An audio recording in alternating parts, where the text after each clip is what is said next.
99.3 Nigeria Info Lagos. I've got gist for you. So if you're in secondary school, you better listen up, okay? Now, the ultimate secondary school debate platform is here again. It's the I Beg to Differ Season 9 secondary school debate auditions. And if you think that your school has what it takes, you think that your students can stand their ground and defend their own ideas, own the microphone, then listen closely, because registration has now been extended, okay? But it doesn't last until after January 24th. That's the end. It's fini, okay? So this extension is only until January 24th, 2026, okay? It's your final window, your last call, your moment to step into the spotlight. Register now at www.nigeriainfo.fm. That is www.nigeriainfo.fm. All schools that have successfully registered online must attend live auditions January 31st. Okay, that's when the live auditions are happening. January 31st here in the studios, Nigeria Info Studios, 267A Timmy and Crescent, Victoria Island, Lagos. Okay, so if you've registered successfully, you can come for the live auditions on Saturday, January 31st. Auditions begin 10 a.m. sharp. So, no late entries, no second chances, just sharp minds and bold arguments. And this is where these ideas are tested, okay? It's where the next generation of great debaters are discovered, okay? So please, if you know you've not applied, you can go and apply now, because that registration closes January 24th. And if you've applied, make sure to save the date January 31st for the live auditions, okay? It's I Beg to Differ, the Tournament of Champions.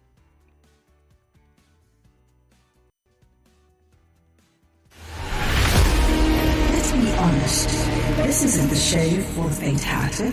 We don't do PR here. We do truth. We don't repeat headlines. We interrogate them. If it's power, we question it. If it's policy, we break it down. And if it's propaganda, we cut right through it. Every story, every voice, every fact under the spotlight. Because Nigerians don't need noise, they need clarity. So if you're tired of spin and ready for sense, welcome. I'm Maryann Okon, and this is Hard Facts. Nigeria Info 99.3. Let's talk.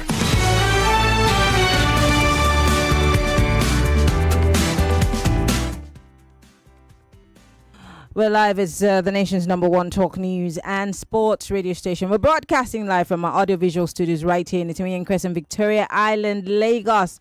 We're talking about the future of democracy in Nigeria. Yes, Nigeria, if you ask me, calls itself a democracy, but many Nigerians today are asking a more troubling question, which is, how much democracy can we truly have left in today's Nigeria?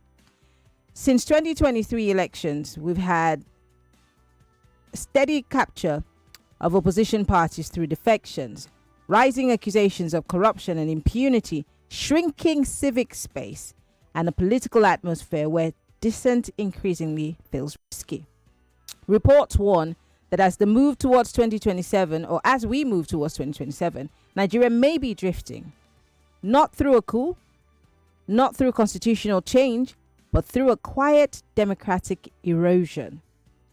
Weakened opposition is something that we're also looking at today in our conversation. Compromised institutions, which is paramount, we must talk about it. Economic hardship, which is staring us in the face, weaponized for political control, and a growing sense that elections may no longer offer real choices.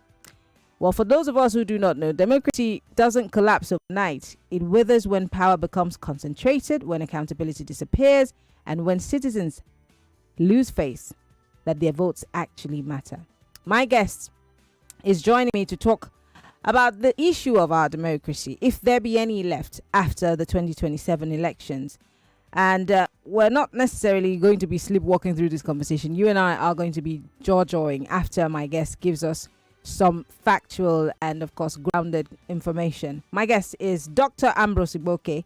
He's a media consultant and he's the chairman of the Guild of Public Affairs Analysts in Nigeria.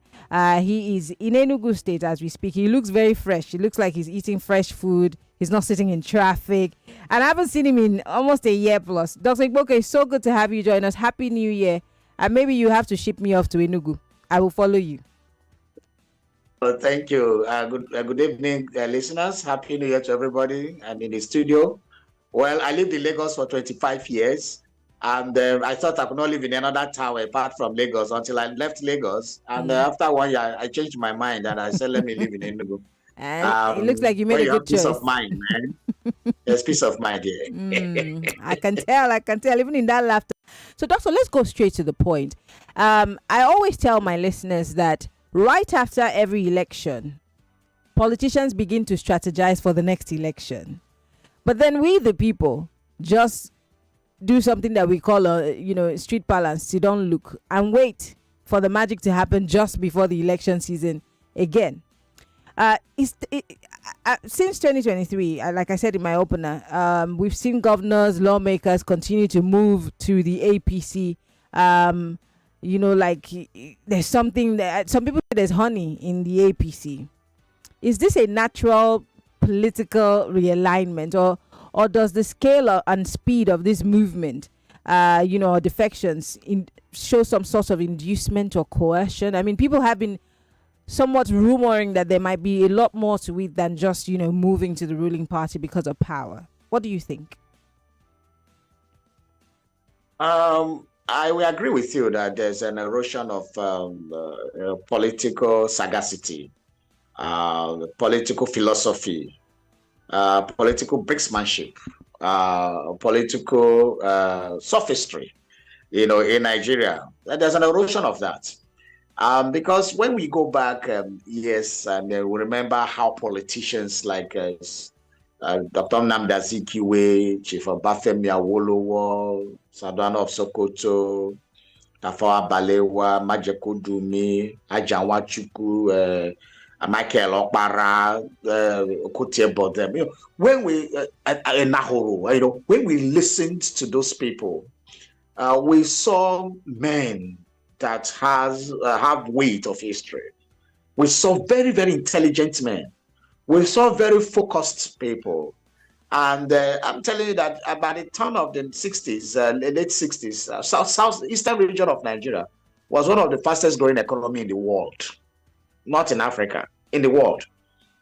And the military came, truncated everything in 1966, introduced mediocrity into the system, nationalized the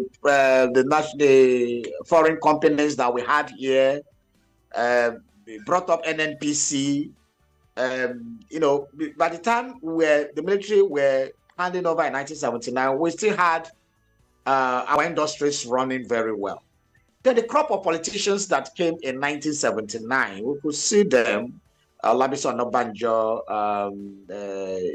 Bola Ige, them. We could see till today, we have a lot of Jakonde estates everywhere. A man that spent just 4 years in power. There's no part of Lagos you don't say Jakonde estates, because the man, Lateef Jakonde, who was the governor of Lagos, spent only 4 years, but look at the mass housing he did other 4 years. And we have people who have 8 years now giving us stories. They can't even tar roads.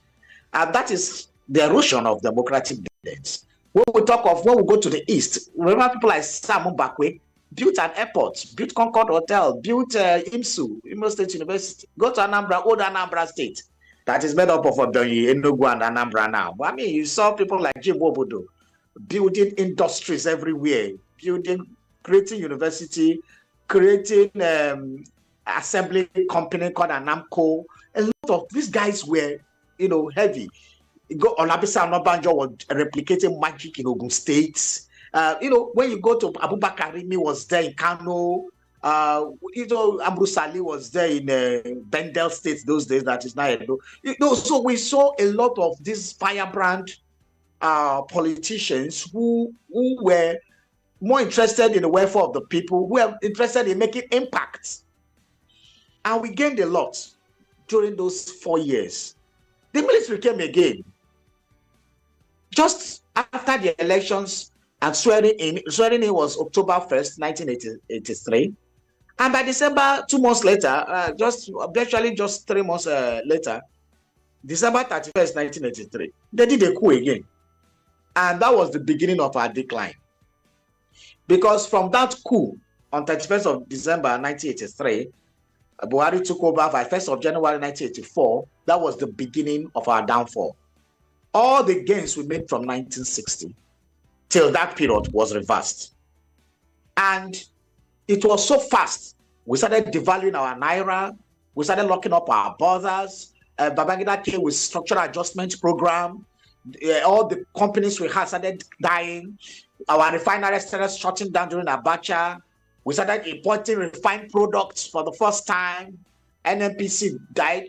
Pojo died. Textile mills went. Alaja steel plant went. Everywhere, Delta Glass really died. The Anamco. In fact, that was the beginning of our downfall. And we fell disgracefully. So when we were having so Babangida brought in new breed politicians. He wanted new politicians. He played us, organized an election that he didn't honor.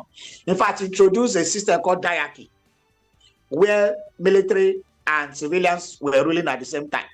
He was the president as a military man. Then, under Armed Forces Ruling Council. Then the governors, we had a Senate, which the current president now was also a senator then. And then we had, governors who were elected, saying that he will leave. He didn't leave. And again, those group of politicians were actually the ones that are regrouped through the G34 and through the PDM, People Democratic Movement, to come back in 1998, when Abacha now died and Salam said he wanted the democracy. Those group of politicians were still, fair in what they wanted. We could see the changes that Nigeria was a pariah state. Nigeria was almost isolated in the international community. As of 29th of May 1999, when the Fourth Republic was introduced. But we saw Obasanjo traveling out, recruiting eggheads, recruiting Okojiwala, recruiting Obiose Ekwesili, Charles Soludo, Mukhtar, El Rufai, Ribadu, a lot of others came then. And we saw where party also, when you go to the political parties, the parties were supreme. The parties were in charge of the internal democracy. The party's party chairman, national chairman, was a very powerful figure. And, they decided who was going to have what through consensus, through negotiations, through welfareism, and what is good for the people. Now, something happened after that set left. Now, when that set left in 2007, by the time we're coming to 2007, we started having issues. Some of the people that were brought up by this first set started taking over. So we started seeing people giving power to their boys. That is where our problem started. And you find out that in that first set, 1999 to 2007 set, most of them did not hand over to their deputy governors. Most of them decided to choose people who they think are pliant, people who they think that were submissive, people who they think are yes sir kind of people. They didn't want men and women of caliber. Even Asiwaju Bola Ahmed Tinubu didn't want a strong deputy, because he was afraid that he would not be able to install. That is why Major Kofrolo Bokno was kicked out as deputy governor. When I did governor that wanted, he had like almost two. He had two deputies. And so when they started putting their own people across Nigeria, that is when we started having problem. In Lagos, you were lucky that the person who Asiwaju and picked did well, which is Fashola. But many other states were not lucky. We're not that lucky. Some of them had no clue. We have no clue of what they wanted to do. I can give examples of so many states who when they came to power and were confused. And some of them started fighting their political godfathers. And that is when governance started having the second, playing the second fiddle.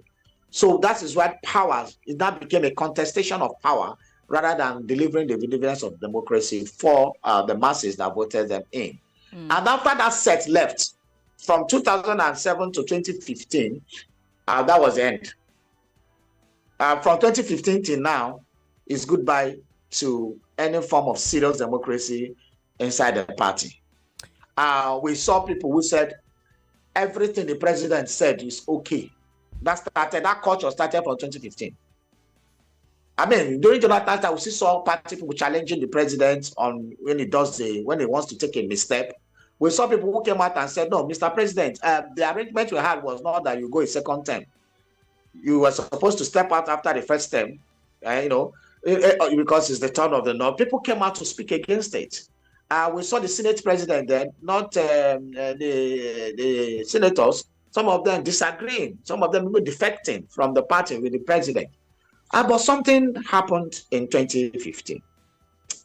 Our politicians decided to become yes sir kind of people, became errand boys.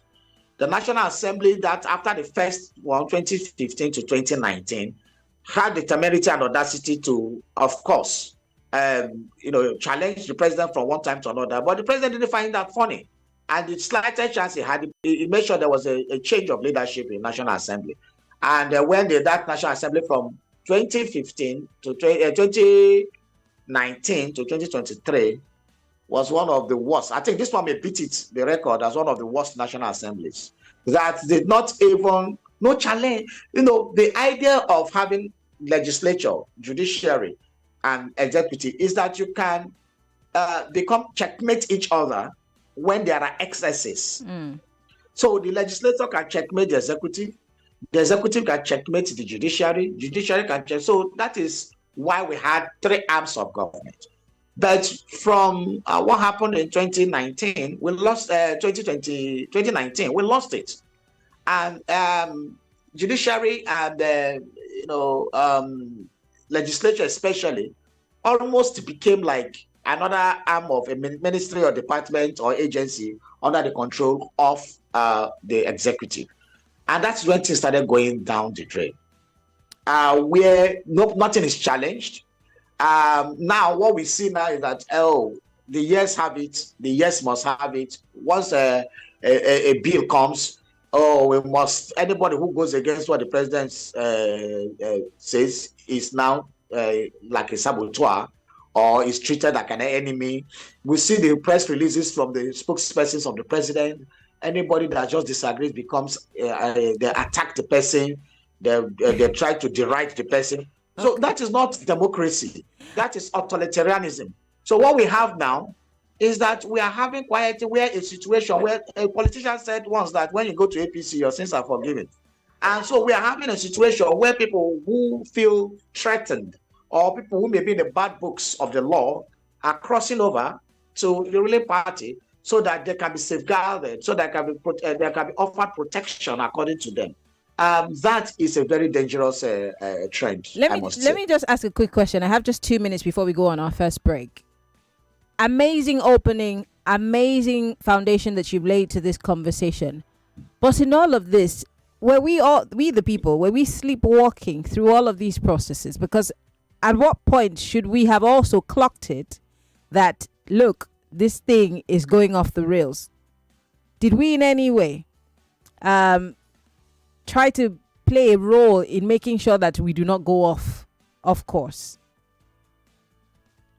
No, I think the role we played, majority of the Nigerian masses played the role of enablers of the wrongs that are being perpetrated by the political class. Most Nigerians, if I remember during the run-on to the 2015 election, when issues were brought out about the candidates of the APC, Muhammadu Buhari then, and some people said that because there was questions about his certificate, whether he finished primary school or secondary school. Some people said that even if it provides a NEPA bill or tissue paper as certificate, that they will accept it.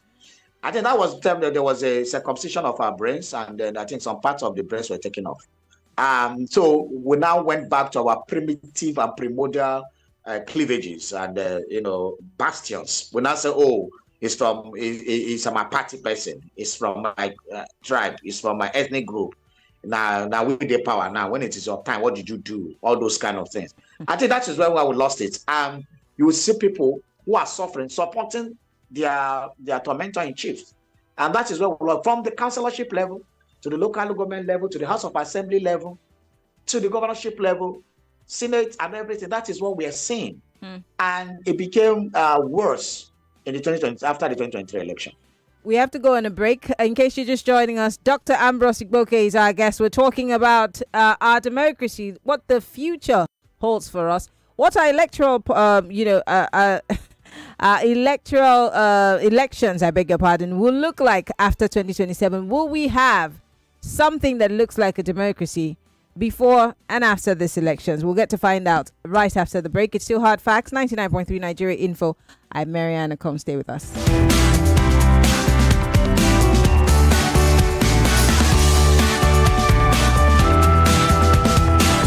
More news and information coming up. We'll be back in a moment.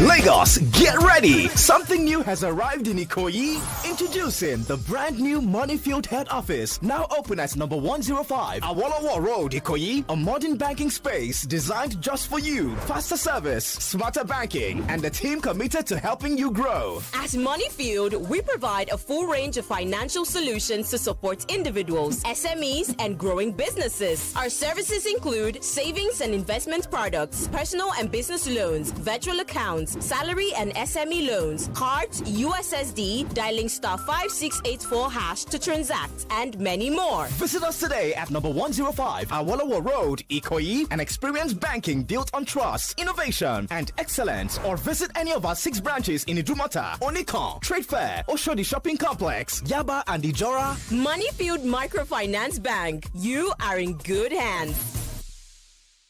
Hey there, mums and dads. Did you know that some children are picky eaters and also do not get enough fruits and vegetables from their diet? Well Kid Baby and Infant Syrup is a food supplement from Vitabiotics that contains 14 vitamins and minerals, including vitamin C and zinc, as well as flaxseed oil, which supports brain development and all-round health. Well Kid Baby and Infant Tasty Syrup is for children 3 months to 5 years of age. Give your young ones a good start with Well Kid Baby and Infant from Vitabiotics UK. Available in pharmacies near you. Every meal I cook must taste just right. Rich, delicious, full of love. We hear you. Your Maggie Star in double cubes. Double the flavor, double the convenience. The same trusted taste you love.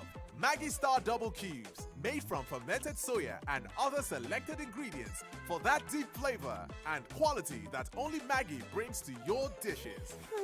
Absolutely delicious. Get Maggie Double Cubes today. Me and Maggie, so good together. Who cares for your skin? Who makes you shine? Who makes you win? Get ready, Nigeria! Win your share of 3 billion naira in the Nivea Double the Care, Double the Shine promo. Buy a Nivea promo bottle today. Scratch the card on the bottle and dial *7022* your unique code #. Follow the prompts to win 1,000 naira instant airtime and an all-expense paid trip to watch Real Madrid in Spain for 10 lucky winners. This offer is valid while stock lasts. Terms and conditions apply. Start scratching. Start winning. Start shining. Nivea is for skin.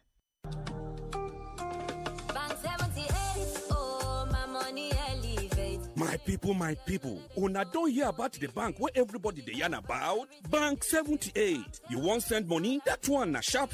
You need loan? Kia. No stress at all. Customer service nko, dem go treat you like king, queen, plus including president join. E never finish oh. With Bank 78, your savings go dey work for you. You fit invest, grow your business, and even open account for your pikin. Make the money start dey grow from small. But wetin you go do? E easy pass pure water. Download Bank 78. Sign up. E don finish oh. My people, no form hard guy oh. Download Bank 78 now. Make your better pass your better. Bank 78, oh, my money elevate.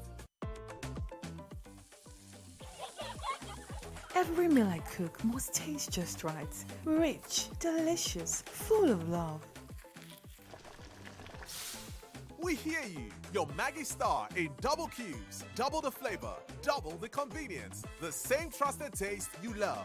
Maggie Star double cubes. Made from fermented soya and other selected ingredients for that deep flavor and quality that only Maggie brings to your dishes. Absolutely delicious. Get Maggie double cubes today. Me and Maggie, so good together. No matter where you are, city or out of town, you deserve a great, reliable connection. The Airtel 5G Smart Connect not only delivers that, but also gives you unlimited data to stream, download, and browse in your home or office. It also comes with wider coverage and super fast speed, all for just 25,000 Naira. Visit the nearest Airtel shop to start enjoying unlimited data now. Airtel. From Saturday, the 31st of January at 8 p.m. 1 billion Naira is up for grabs every single week. Buy your tickets now before sales close. Go to everymillions.ng, pick your lucky numbers, and play for just 1,000 Naira. There are lots of other amazing prizes. Catch the live draw every Saturday at 8 p.m. on Wazobia TV, with repeats on Wazobia FM, Cool FM, and Nigeria Info. Every Millions, we win together. Licensed by the Lagos State Lottery and Gaming Authority. Terms and conditions apply. Every meal I cook must taste just right. Rich, delicious, full of love. We hear you. Your Maggie Star in double cubes. Double the flavor, double the convenience. The same trusted taste you love. Maggie Star double cubes. Made from fermented soya and other selected ingredients for that deep flavor and quality that only Maggie brings to your dishes. Absolutely delicious. Get Maggie double cubes today. Me and Maggie, so good together.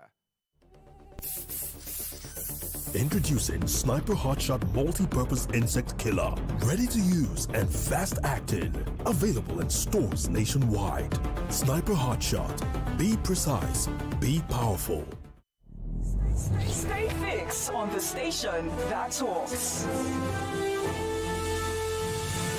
Every time killing. Will the president come to fight? Where are the police and everything? Now you're talking about state police. Now we did well. Atiku rejects call to step down. Who is the owner of ATC? EFCC has stated that former governor Yahaya Bello remains innocent. The way and manner our environment has been configured to call for a great concern. Historical evidence of this current administration. There's a trust issue. What Riley Moore said was that America will not stand. I like what Trump is doing. It's just like God reason for this. I want to thank you guys, Nigerian Info, at least for allowing us to speak and letting us know what is going on in the country. All conversation, all day. On 99.3 Nigeria Info. Let's talk.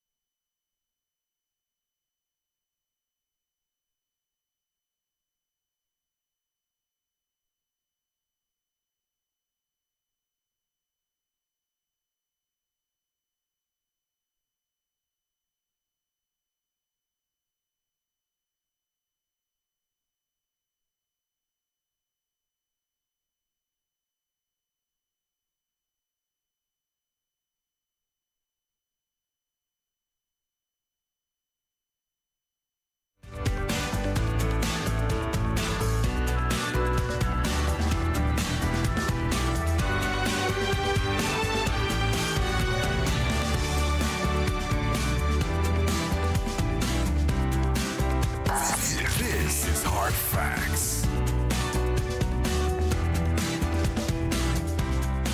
99.3 Nigeria Info. Welcome back from that break. It's time for us to get into more conversations. If you're just joining us, was talking about Nigeria's democracy, the future. If we still will have anything that seemingly looks like a democracy, where we started losing it, and if we can build back better. My guest is Dr. Ambrose Igboke, who has beautifully laid the foundation for this conversation. And is going to help us make sense of everything that's happening around us. Now, Dr. Igboke, before we went on that break, I asked the role that we played as Nigerians, as, citizens watching, something that looks like the erosion of our democracy right in front of our eyes. And you did say that at some point we aided and abetted, some bits and pieces of it. But let's talk more about this issue. This pattern, because there are people who have made excuses that, this happened under Obasanjo's administration. We saw people moving to, the ruling party, that this is nothing new. This is just a type and a shadow of what's happened before. Do you agree with those people who are saying it? Have we seen this pattern before in history? And how can we end it? What happens to accountability, like you said, when lawmakers fear losing their power, or even, having voices of dissent? Oh, you're muted, sir. You're muted. Okay, so we have not seen this kind of thing, this unprecedented grand scale like this. Before we used to see, when people lose, maybe before they don't used to be in the First Republic. There were, in the Third Republic, this is our First Republic. Even in the Third Republic, we didn't see a lot of in any grand scale, even in the First Republic. So in the Second Republic, the same thing. Third Republic did not last, so we couldn't even phantom. But in the Fourth Republic, the first set of guys, we didn't see there was no much this, because that time we had the Action Alliance for Democracy. We had solid governors, I think 6 governors in the Southwest. We have the APP, All People's Party, that had like 9 governors, especially mostly from the North. Then we now had the PDP that controlled, who became the majority. But we could see that fair balancing was there. By the time at 9 to 6, we were having 15. So I think PDP was having 21 governors. So it was a kind of balancing, So defection then was more based on there are serious issues in the party,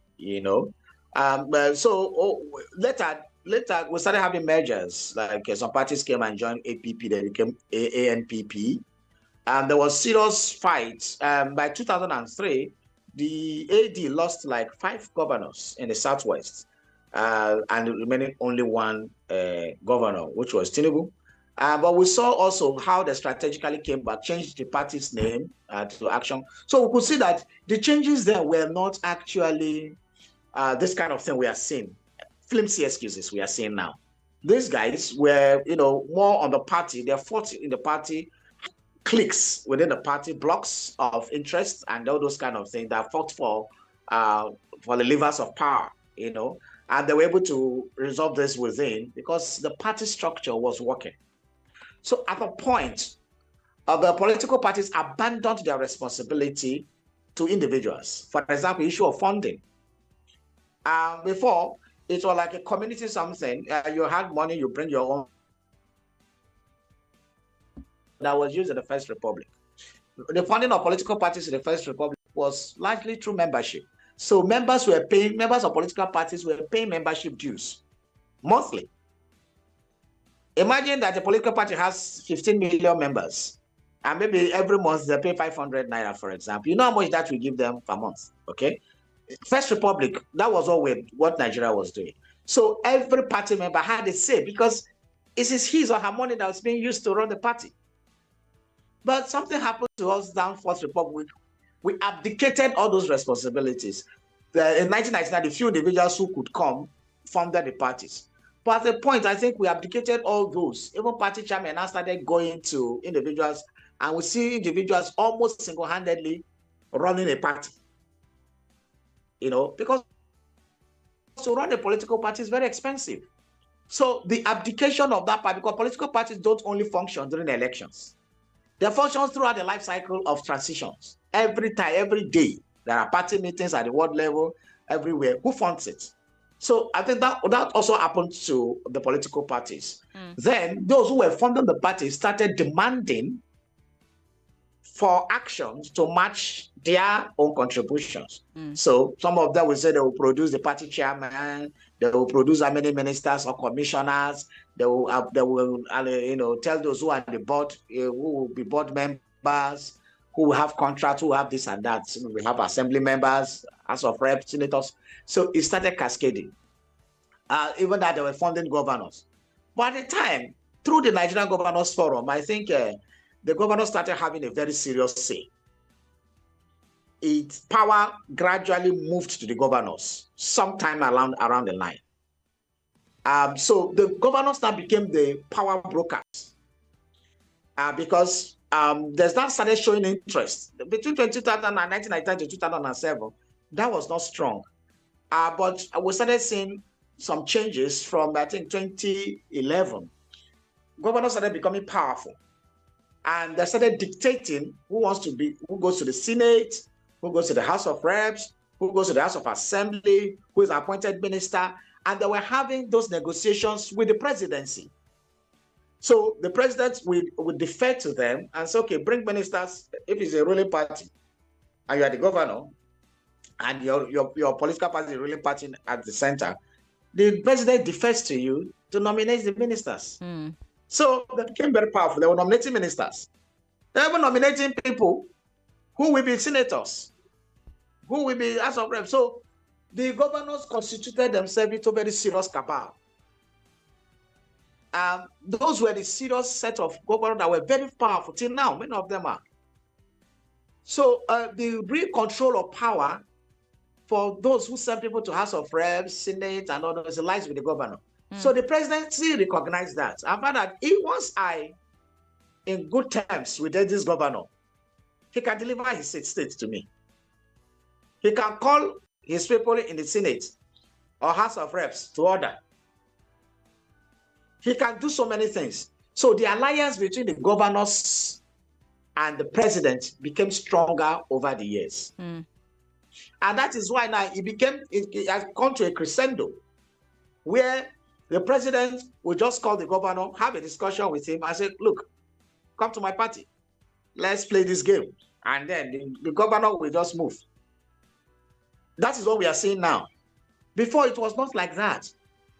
So there's a kind of, what I used to say before was that though right from time, the majority of the citizens, the masses, who they vote for. Let me explain it. Political parties are the ones that throw up candidates for election. It is not the masses. So political parties go for a congress made up of delegates, okay? And then the delegates are selected by who? Most of the time, the party hierarchy. Not even by the people. Not even by their party members per se, but by the party hierarchy. Now, they bring this to aspirants. And most of the time, we know what goes on there. And the voting is done by delegates, not by the masses. Then anybody that is voted for that political party becomes the party's candidate for election. Now, it is that candidate or those candidates that we now go for to vote for in a general election. So right from the system all over the world where we practice democracy, it's a system that disenfranchises the masses first, or who is their choice. So the choices the masses have for, because it is the choices that are thrown up by the party stakeholders. Okay, even in the US, that is how it is. When they go for their convention, they throw up candidates. Okay, so but in the Nigerian's case, we started having issues with the parties themselves because they now started throwing up people that are not capable. People that, because they were carrying bags for their political godfathers, all of a sudden become political leaders. Some who are doing all sorts of errand jobs or all kinds of menial jobs, local government chairman and all those things. People who cannot even run kiosk are given big positions. Then we started having failures everywhere. We started having people, and because they were appointed not on merit, it was not a competitive bidding in most of the cases. And these guys just behave anyhow. And said nobody can remove them because it is their boss. So that is where we started having a system collapse. Okay. And the system started collapsing. I want to quickly, because we're almost out of time, I want to quickly push you because this is a very wide conversation and today we're focusing on the politicians. Because as we speak right now, between you and me and everyone else who's listening, the politicians do not necessarily care about what we think, what are their processes. I mean, I'm sure that some of the governors who are moving to the APC now think that that's how they're going to secure their second tenure. How do we as Nigerians, whether it's civil society, whether it's the voting public, etc., bring them back to the realization that the power belongs to us? In closing, the power belongs to us, but when you have power, you don't know how to use it. That is the problem we're having. The Nigerian masses don't know how to use our power. And I'm sorry, 2027 will not be different. We don't know how to use our power. Because the men who are in charge now are the people who use their power, even at the point of death. People like Tinubu, people who fought in Nadeko, and those days who fought against the barrels of the bullets, barrels of the gun, the bullets of Abacha. Some of them died in the process. Some of them went into exile. Those were the men that have the guts, okay, that they fought for what they believed in. Some of them died in the process, and they are back. They got power. Now, most of the people who are here now are not even ready for anything. There are people who are waiting for their turn to get to power. So I'm sorry, Maryann, to disappoint you. 2027 will not be different. 2027 will be worse. People will be voting. Look at when people talked about there was genocide in Nigeria. People were saying not only one part of the religion was killed, others were killed. Look at the kind of defense we are doing. These are the kind of defense also we do in our national life. And even in elections, the politicians are too smart. They know that the people are not coordinating. They know that the people don't demand anything from them. And that is why they have the temerity to share wrapper, share a bottle of soft drink, share all kinds of bread, loaf of bread, share wrappers, and then the same people vote for them because they know they will vote for them. Oh wow! And they've been doing it all over. So it is going to happen again in 2027. Wow. In fact, this 2027 is going to be worse because most of the governors have crossed over to APC to align with the parties in center so that they can have a seamless, coordinated, perpetuation of power. Okay. And I'm sorry. There's no hope. That's unfortunate. Well, I want to open up the phone lines because of our time. 0201-277-0993 if you are male. For the female, 0201-465-7190. It seems to be all doom and gloom, but will we sit on our hands and watch and do nothing? Join the conversation. 0201-277-0993, 0201-465-7190. 60 seconds, go straight to the point. Hello. Maryann. Yes. At this point, I see gloom. More like gloom. More doom. No even gloom, sir. Nothing is blossoming. Because if I'm to follow what your guest said, a recurring decimal in his discussion this afternoon with you was selection.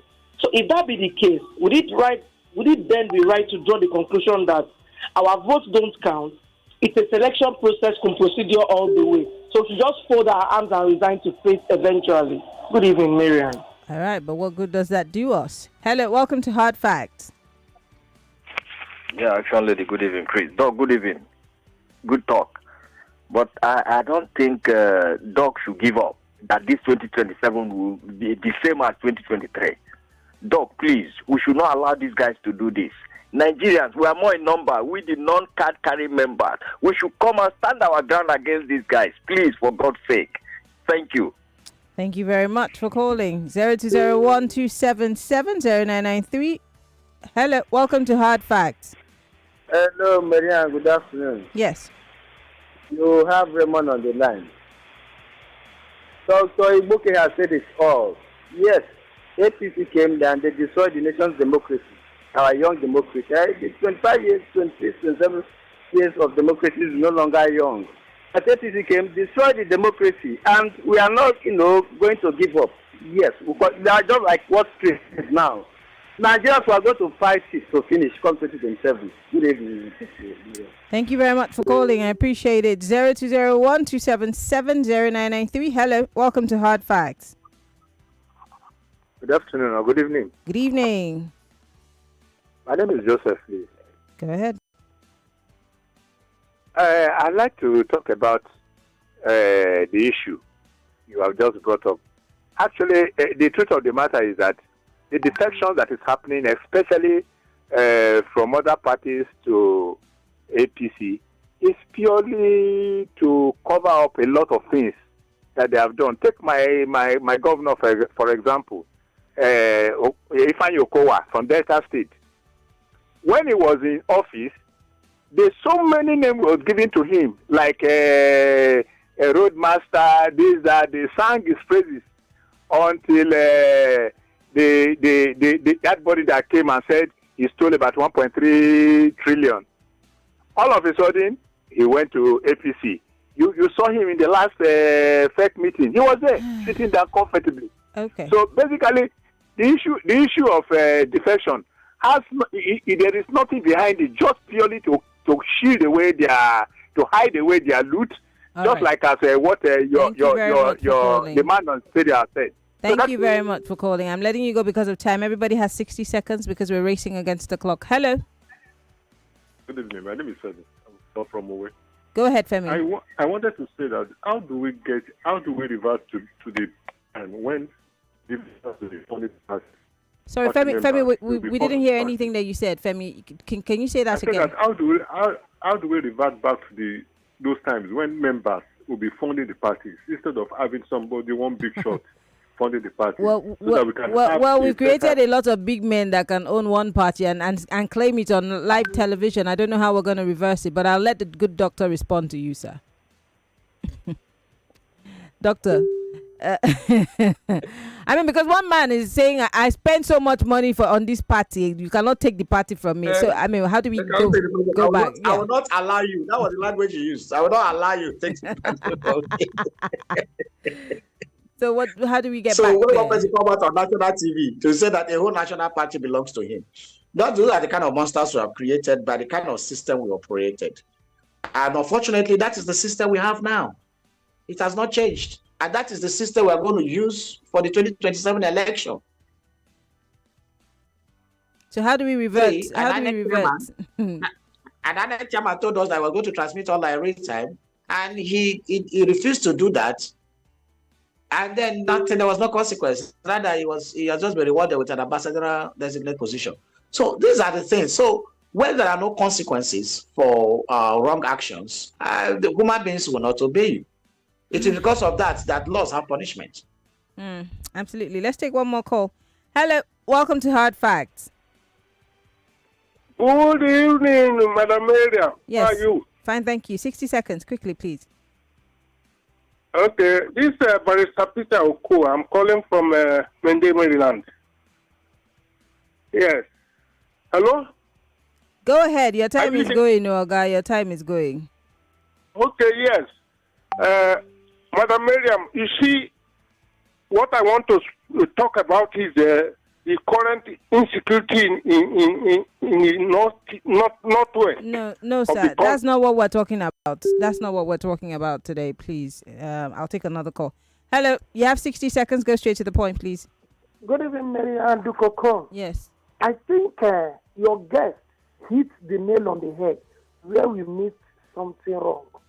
That point where people begin to say, even if the then president or candidate, President Muhammadu Buhari, produce bread later that they will vote for him, I think that is where these things begins to scatter completely. That is why you have a lot of people with certificates problem, qualification problems, and in sensitive position. And you can imagine that. Thank you. This is Pastor Ladipo. Thank you, Pastor Ladipo. Dr. Igboke, where do we go from here? You have 30 seconds. Well, normally, this kind of things we go, history has shown that we will go down, very down. But when we hit rock bottom, we'll come. Maybe that is when we'll stand up. Let's call it implosion. There will be implosion. because after 2027 election, there will be quarrels. Some people will not get the party ticket. Some people will get it. Some people will fight. Some people's godson will not enter or god's daughters. At the end of PC, after the election, we flock out again to form other things. And 2027 will be a deciding factor because the pretenders and the contenders will be known. Okay. Dr. Ambrose Igboke, always a pleasure to have you join us on the show. And once again, please send us the peace of mind from Enugu. If you can send it by mail, we'll appreciate it. Thank you for coming on the show. Thank you so much. Thank you for having me on the show. All right. It's a pleasure. Lagos, that's where we draw the curtains for today. Follow Nigerian Info on all of his social media platforms, Twitter, Instagram, Threads, TikTok. Don't miss any program. Download the Nigerian Info FM mobile application. That way you take us everywhere you go. You can follow me also on Twitter, Instagram, Threads, MIMIEYO. I'll see you tomorrow on Hard Facts. Bye-bye.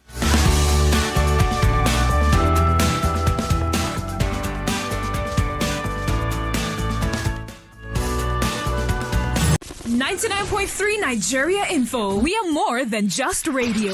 Subscribe to our YouTube channel at Nigeria Info FM. Check us out on Facebook at Nigeria Info 99.3. Follow us on Twitter at Nigeria Info FM and on Instagram at Nigeria Info FM Lagos for live updates as it happens. 99.3 Nigeria Info. Let's talk.